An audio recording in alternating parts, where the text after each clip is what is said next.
вечер, дами и господа, скъпи приятели, граждани и гости на нашия гостоприемен Пловдив.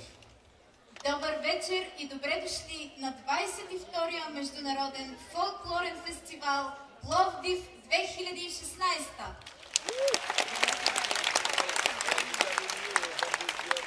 В този динамичен век, в тази вълшебна вечер, за 22-ри път изкуството на фолклора ще ни докаже, че музиката, танците и багрите са езикът, на който се разбират всички навсякъде по света. Заедно, в продължение на 5 вълнуващи дни, ще имаме удоволствието да се насладим на изпълненията на съставите участници в фестивала. Ще ни покажат красотата на фолклора си състави от Гърция, Мексико, Румъния, Сърбия, Унгария и, разбира се, България. Ще видим изпълнения на ансамбъл Елика. Гости на фестивала са и културен център Тракия, град Комотини, Гърция, както и финалистите от Балканския фестивал Хопни ми, тропни ми. Дами и господа, време е да поканим тазгодишните участници в 22-то издание на Международен фолклорен фестивал Пловдив 2016. Аплодисменти! А това са именно танцов състав към културен център Кимина от град Кимина, Гърция.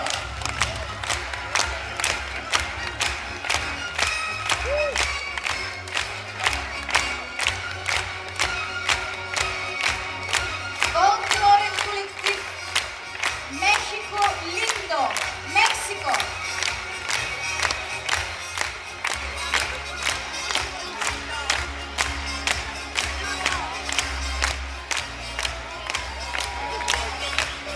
Моля аплодисменти за фолклорен танцов ансамбъл Чубанашул, град Шиуц, Румъния.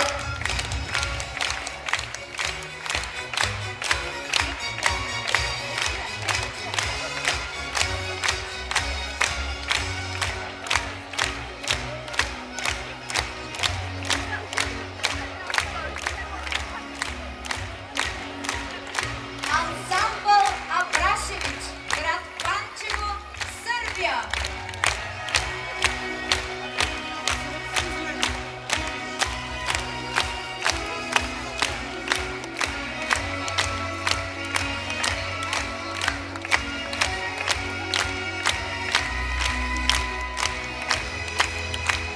Да аплодираме и танцов ансамбъл Алба Регия, град Секешфехервар, Унгария.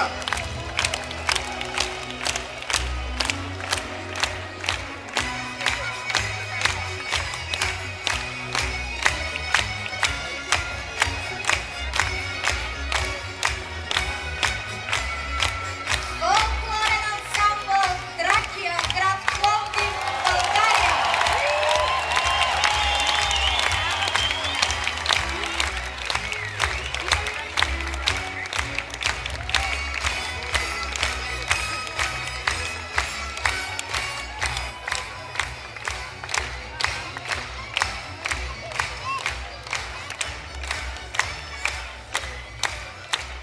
Дами и господа, удоволствие за нас е да поканим на сцената заместник-кметът на община Пловдив по култура и туризъм, госпожа Амелия Гешева, която ще даде началото на 22-то издание на Международният фолклорен фестивал Пловдив 2016.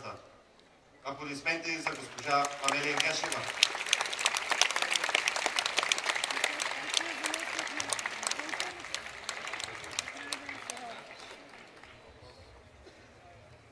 Уважаеми дами и господа, приятели на Пловдив, скъпи пловдивчани! За мен е изключителна чест, че тази вечер отново отваряме широко вратите на града, за да посрещнем тук в Пловдив участниците на 22-я Международен фолклорен фестивал. Добре дошли в Пловдив!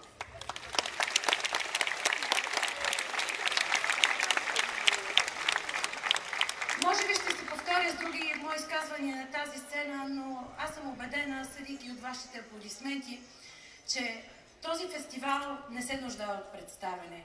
той има своето уникално запазено място в културния календар на Пловдив. И този август ще бъде също толкова горещ от таланта, от емоциите, от споделянията, от преживяванията, които ще усетим всички ние тук на сцената на Античния театър в рамките на фестивала. Сигурна съм, че когато се огледаме, когато присъстваме на всички онези концерти и събития, които са подготвили нашите колеги от Дирекция култура и културно наследство, на които изключително много благодаря за организацията на събитието, ще можем да се чувстваме още по-заедно и с хората не само от България, с хората от Европа и света, които са дошли тук, за да споделят с нас своите традиции, своето наследство, за да намерят приятели, за да останат завинаги приятели на Пловдив. Искам да благодаря на символичните домакини в лицето на ансамбъл Тракия, обичан от всички ни.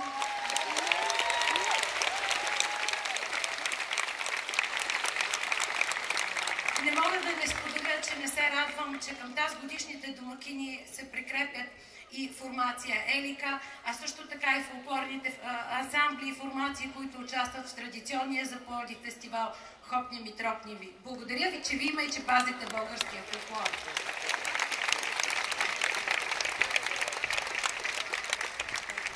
Моите благодарности днес са и за кметовете на общините Хисаря и Асеновград, които ще посрещнат в рамките на нашия фестивал, на своите сцени, в своите градове и част от ансамблите, които участват в нашия фестивал. Благодаря и на тях, защото това е част от заедното на региона.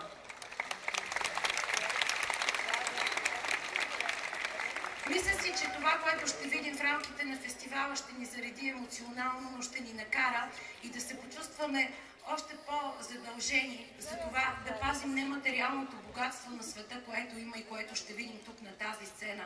Ще ни задължи за това да го предадем на децата си, защото в това е смисъла. Някой беше казал, че когато танцувам, нямам време да съдя и нямам време да мразя. Имам време за това да се чувствам щастлив и цялостен. Затова пожелавам на всички участници в фестивала да усетят тази емоция тук в Пловдив. Да бъдат щастливи и да се насладят на аплодисментите на публиката на 22-я Международен фолклорен фестивал, който обявявам за открит.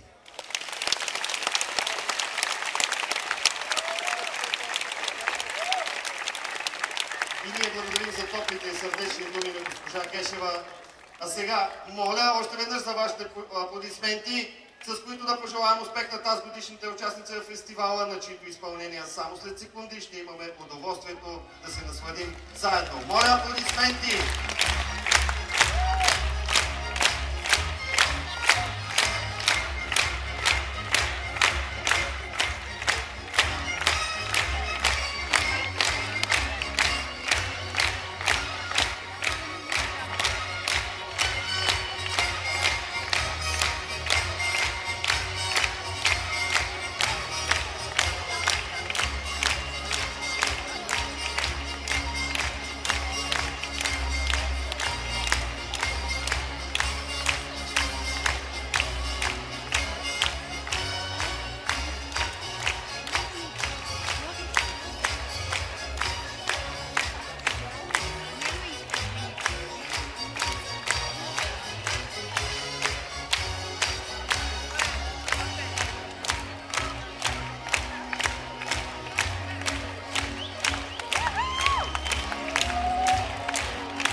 През 1974 година и още с премиерата на 5 септември 1975 наложи своя неповторим стил на авторство и изпълнение. Спектаклите на ансамбъла излизат от рамките на традиционните концерти и по един блестящ начин разкриват огромното фолклорно богатство на България от всички етнографски области.